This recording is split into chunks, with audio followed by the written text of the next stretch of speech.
On Monday of this week, Donald Trump joined in via phone call a Pastors for Trump national prayer call that was also broadcast live on YouTube. And while Trump was called in talking to people like Roger Stone and Michael Flynn, who are also a part of this prayer call, Trump was asked by the leader of the group, what specifically do you want us to pray for right now? And at that point, there was a little bit of kind of jumbled noises before Donald Trump's call was completely dropped. And Trump immediately believed that the, quote, radical left had somehow hacked the phones. He, of course, rejoined the call a few moments later. He just called back. It wasn't that difficult.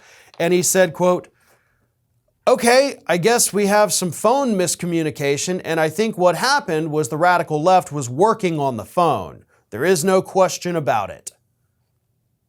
And of course, he didn't provide any additional information. He just said, yeah, my call got dropped, which is something that everybody who's ever been on a telephone knows happens. That's not out of the realm of possibility. But no, in this particular instance, it wasn't because Donald Trump's fat thumb accidentally slid across the hang up button.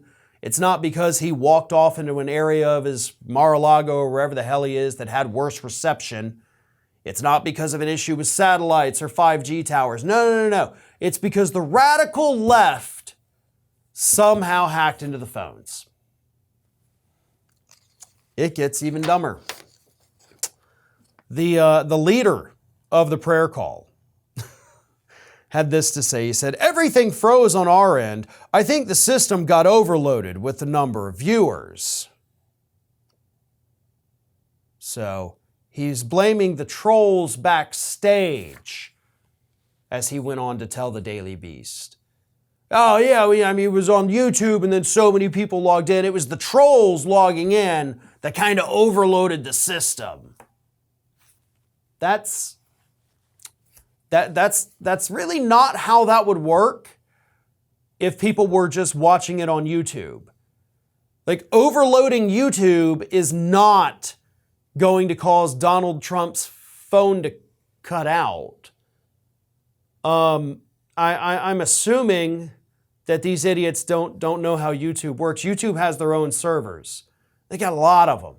Videos can handle lots of viewers, hundreds of thousands, possibly millions at a time without overloading the servers.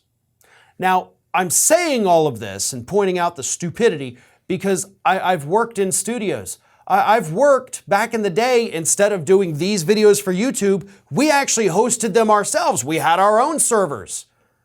And one time we did get a video that went kind of crazy and we had tens of thousands of people on it and it overloaded our little bitty tiny servers. So the whole site went down for a bit. So yes, it's a thing that could happen, but it's not a thing that's going to happen with YouTube because they're not an operation paying a guy to host a server in his house like we had to back in the day. I've also worked in studios, worked on the radio show for 20 years. Guess what? Calls get dropped sometimes. It happens. And it's not because the radical right was hacking into Ring of Fire. It's because technology glitches. The internet glitches. Cell connections glitch. But Trump and these idiots just can't accept that, so they immediately have to go to the conspiracy theories, right?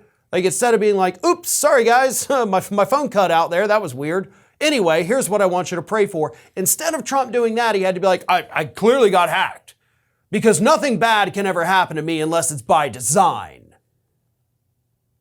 These people are nutty. Nutty is the nicest thing I can say about them without, getting myself sued, but they're nutty. And let's just leave it at that. This is Hattie. Hattie wants to know why you have not subscribed to our channel. You obviously like our videos, so do us a favor and subscribe.